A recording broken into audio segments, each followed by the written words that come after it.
Yaşa kardeş, yaşa.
Yaşa kardeş, o kadar ayrılık həsrət görüb ki.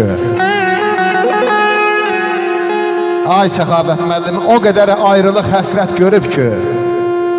Kövrək öyrənibdi dili könlümü. Dindirmə ağlayar ağladar səni itib cavahirləri könlümü. Qəm yandırır ürəyimin külündə, nahaq axır gözlərimin selində.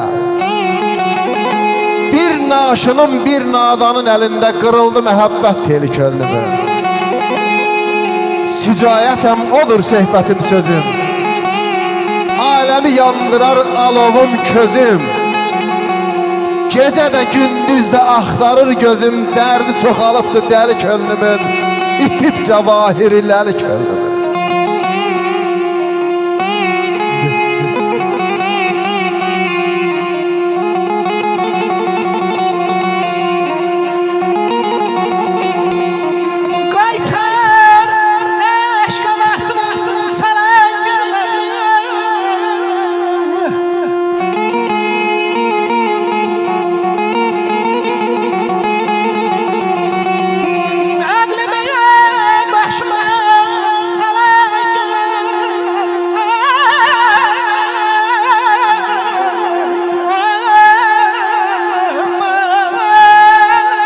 Yaşa.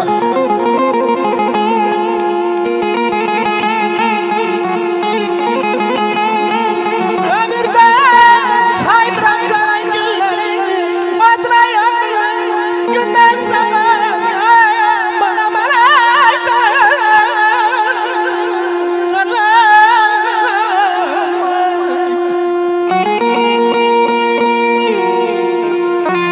Yaşa, güzel sanatkarlara eşk olsun. Halkımın en güzel adetidir toy. Ey dostlar, oğul kızınızın başına gelsin. Cavallar hay salıp xəbərə geçsin, dostlar da qoy dönsün, qoşuna gelsin. Süzün badələri qədəhlər dolsun, ürəkdən xainlar saralsın, solsun. Ay müğənni qardaş, hamı bir-biri ilə mehriban olsun, məclis qonaqları xoşuna gəlsin. Ay gözəl bəyimiz, cavan ömrünüzü verməyin qədər. Qoşa ömür sürün 100 ilə qədər.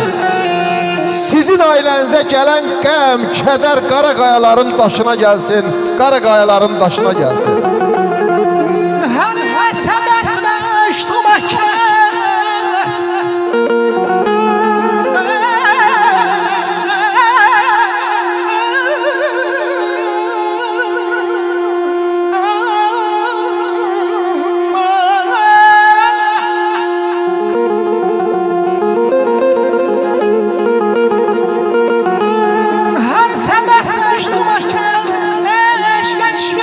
derdimi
Evet, çok sağ ol qardaş. Sən də sağ ol. Mən Əhsən müəllimə təşəkkür edirəm ki, bu günləri sizi belə gözəl məclisə dəvət edib. Hər birinizi ayrı-ayrı çox sağ ol deyirəm, gözəl sənətkarlar. Allah sizləri var eləsin. Bəli, əzizlər, doğmalar. Həyatda heç bir Ağamət, xoş gördük qardaş. Heç bir əməl, heç bir iş belə deyək də Allah